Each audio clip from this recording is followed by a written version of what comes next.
Welcome back to Retirement Dakota with Scott Tucker. I'm your host, Scott Tucker. Today we want to talk about risk tolerance and how much you may be taking and maybe not even knowing it. We see a lot of folks at the office. We also do Zooms and phone consultations and things, and we find a lot of folks are taking more risk than they think. So what can happen, when we're talking about risk in your investments, a lot of folks think that you have to take a great amount of risk to get any amount of return.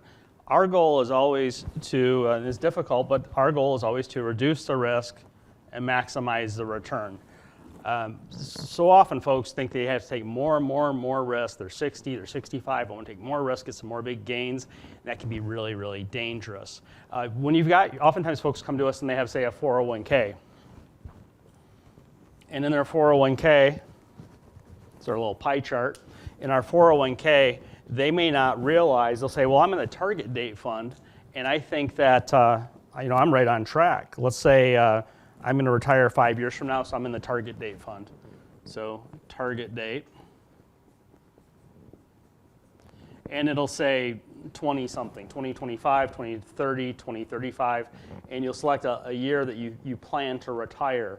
Now what happens in the target date fund is there will be some of the money, actually all of it will be at risk, because if you're in mutual funds, which a target date fund is mutual funds, and inside the mutual funds are stocks and bonds, and both of them have risk. So what a lot of folks will find is they'll have it all at risk, so red would apply to all of this, and maybe the stocks are over here because they're getting closer to retirement, and then they think that they're taking less risk because they have bonds as the majority of their portfolio. What's actually happening, bonds have risk also. Both stocks and bonds have risk. So 100% of your 401k is at risk. So what can happen with bonds, as interest rates rise, bonds can fall in value. Also, as interest rates rise, stocks can fall in value. So you could have a double whammy type of effect where you're losing on both counts. Now let's take a look at what you might do instead, or as you're nearing your retirement. Let's say we have that pie chart that we talked about a moment ago.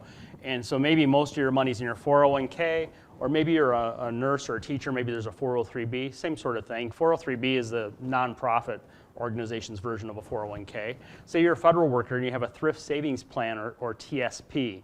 Or maybe you're a policeman, fireman, or other government employee. Maybe you have a 457b, that everybody calls that a deferred comp plan.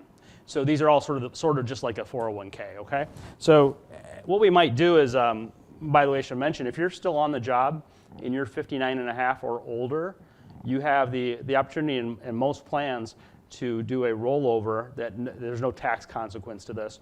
You can roll the balance of a 401k, 403b, a deferred comp, the 457, the thrift savings plan, the TSP, roll that to a traditional IRA. Not specific advice. You want to click down below. We have a link where you can get a phone consultation with us, and we can talk through that before we make a recommendation to you.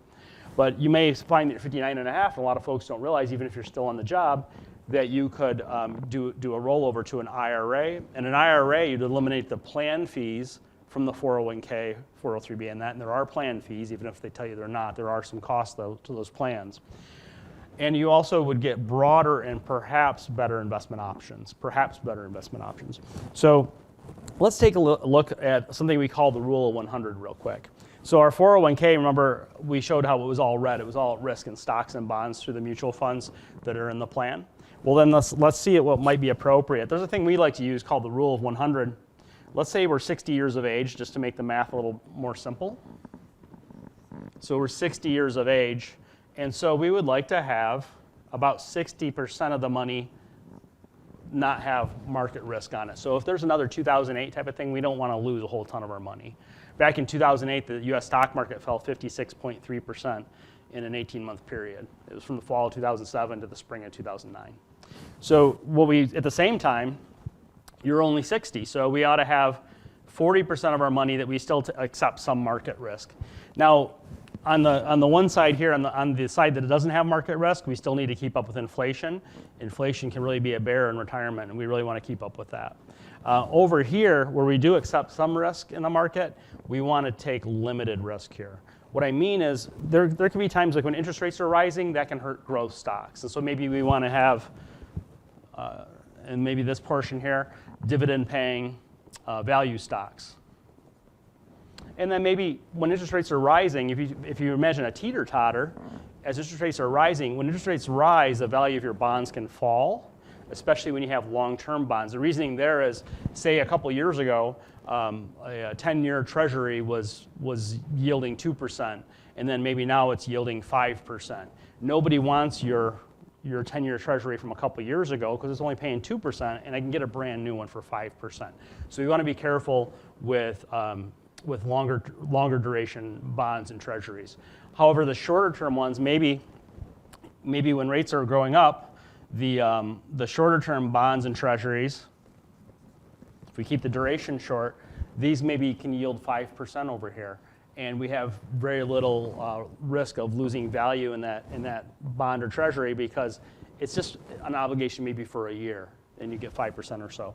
But sometimes you can have a portfolio here. There's a lot of different portfolios. I'm not speaking of any particular model portfolio and any of that kind of thing. But maybe over here, if we could try to make 9% to 10% maybe, and mileage may vary, but maybe that's what we try. We want to get some good return if we're going to take a little bit of risk here. Maybe over here, we might try to get 3%, 6%, that's this sort of thing. So, but if we eliminate the market risk here, then we can have some of our money take a little bit of a risk on this side. This might be appropriate for a 60-year-old person. That's not specific to you if you're 60 years old watching this right now. Just a starting place for a conversation about risk tolerance. But you see, when we were talking earlier about the whole 401k being red, all in stocks and bonds, all stocks and bonds throughout this whole thing, you're taking a lot of risk there. So if we can dial back the risk and still meet our goals, then that's really what we want to do. When you're 60 years old, you can't afford to lose half your money and then just go back to work for 20 more years. I don't think so. I don't think that's how I would want to do things, right? Something else we want to talk about while we're at it, let's talk about fees. Now, it's always a great thing to try to reduce our fees, and there can be fees in several different types of accounts. Now, it's possible for you to have maybe an IRA or a Roth IRA with little to no fees. There are some folks, and I'm a really big fan of these, but these employer plans, they usually start with a 4. This refers to the tax code.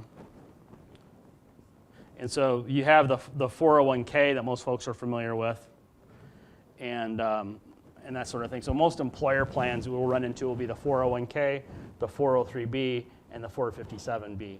The 401k is for for-profit companies. The 403b is for nonprofit companies. Sometimes schools and hospitals and these sorts of things can fall in the 403b area. The 457b, that's for government workers. These can be police and firemen, this sort of thing here. So the 457b is called deferred. People usually call it deferred comp.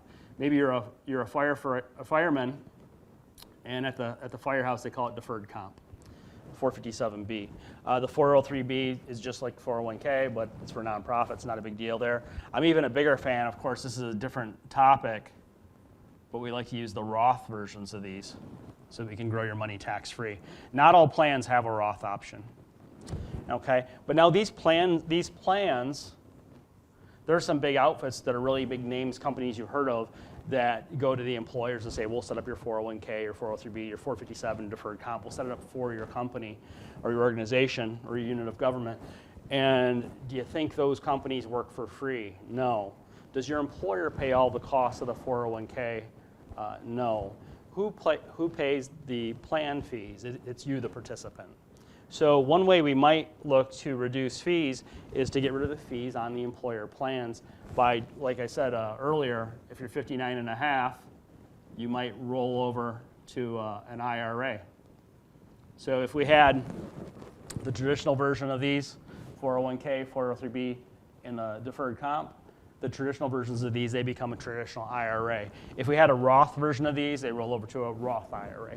When we do that, we sometimes can reduce fees by quite a bit. It depends. Every plan is different. Every employer plan is different. When we get over to the IRA, though, when we're in the employer plan, so let's talk about investment options.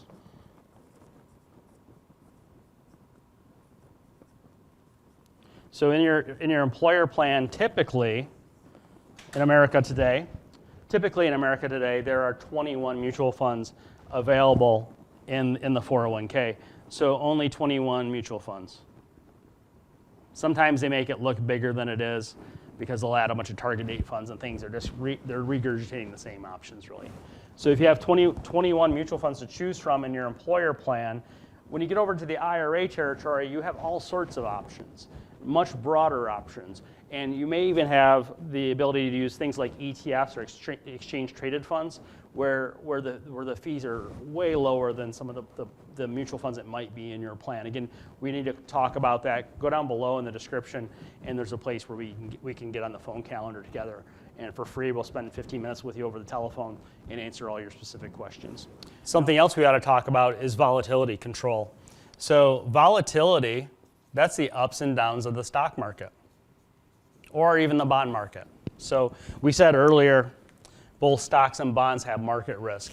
Now, so I'm going to write stocks here, and I'm writing it in red. Of course, you know about most people know about the risks in stocks. Most folks are unaware of the risks in bonds, or maybe until lately. Now, both stocks and bonds are a form of security.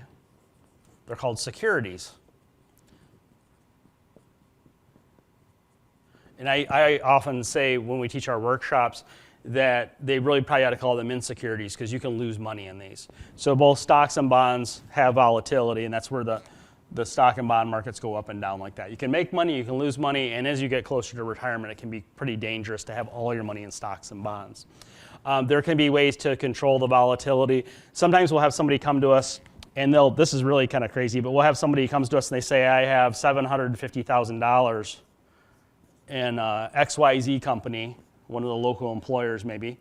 So XYZ, I have $750,000 in employer stock, and I work for XYZ company, okay? Sometimes we have an outside partner that we work with that they can, using options, they can help us unwind that position. So maybe you can sell options to buy that stock from you when the price rises, and you can make income on selling the options there. And then we could also use some hedging where if the stock falls, that maybe we would have the ability to acquire more of the stock. But if you have employer stock and a lot of it, we might want to talk about starting to think about divesting there. So generally, if you have an employer stock where you have more than $750,000, that's when we're interested in talking about the hedging strategies there. Now let's talk about rebalancing. Now this is something everybody says they want to buy low and sell high, but most folks never do it when they manage their own money. So I'm a bit biased that I think that you ought to be working with an advisor, and the advisor ought to have a method of rebalancing, okay? Let's say we had a model portfolio. So this would be a portfolio, the part of your money that would be in the market, maybe value stocks, maybe short-term bonds or treasuries, not specific advice, your mileage may vary. But let's say that we decide that, make it really simple, maybe this portfolio, maybe we say we want value stocks that pay dividends.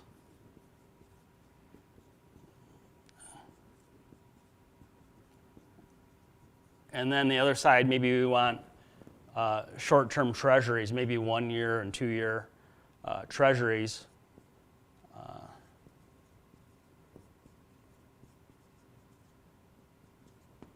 Now, maybe as things change, instead of being 50-50, that's what this is supposed to look like, 50-50. Maybe we have our pie chart gets out of whack. Maybe the value stocks that pay the dividends, they appreciate, and now our 50-50 pie chart's out of whack, you see. If you have an advisor in a firm that's doing rebalancing, you don't want to do your rebalancing out of emotion or out of fear or out of greed. What we do is we have quarterly rebalancing, so it goes by the calendar quarter. So every 3 months, without emotion, our money managers are rebalancing. So what they'll do is if the value stocks that pay the dividends, for instance, in this example, if they've gained too much appreciation, they'll actually sell some of them off to get this thing back in balance. And then maybe they'll buy some more of the short-term treasury, so the rebalancing moves this back to where it was supposed to be. The model portfolio is supposed to be constructed a certain way. We have chartered financial analysts at our money managers that help us with that. And so we want to, every quarter, rebalance. So what happens is, how do they rebalance? Well, in that previous example, the value stocks had appreciated quite a bit. So you actually want to sell off some of your winners. So you're selling high. And selling high enables you to buy low. And so the quarterly rebalancing allows you to sell high, to buy low, to sell high. Everybody says they want to buy low and sell high. Most individuals that manage their own money don't ever do that. What most folks do, they have a winner and they hold on to it and they hold on to it. So let's look at what that might look like. We have somebody that say they have a few different stocks. Let's just make it simple. Say there's 4 stocks and they like Apple and they like Tesla and they like General Electric. I don't really care who. It doesn't really matter who. Let's say they like Boeing. Now those are just placeholder names. Don't get too tied down in the weeds with the specific companies that I just listed. Let's say the Apple stock really takes off. It goes really high in value. And so what happens with this pie chart is they end up over the years, all these percentages change. Let's say the Apple really takes off. And now they find out that they have a third of their money in Apple or 40% of their money in Apple when they meant to only have 25%. And let's say these other stocks didn't do as well, so now they're smaller percentages. They should be smaller percentages. It can't draw it very well. So let's say we have 40% of our portfolio in Apple, and it's up high. I never want to sell a stock while it's winning. You actually should be periodically selling some of your winners so you can buy more of what's out of favor. That's, again, quarterly rebalancing is how you sell high so that you can buy low. So I hope this has been educational for you. If you would like to talk, we can do all sorts of things. We can look at your employer plan. We can go over your risk structure and also talk about where you ought to be for where you are in life. If you're nearing retirement or in retirement, we ought to probably look at reducing the risk. 90-some% of people that come see us at the office or that we do these phone calls or Zoom calls with, we find are taking a lot more risk than they think. So go ahead now and click down below and we'll get you on our phone calendar. We'll start out with a free 15-minute phone consultation. We'll take it from there. We'll see you next time on Retirement Dakota with Scott Tucker.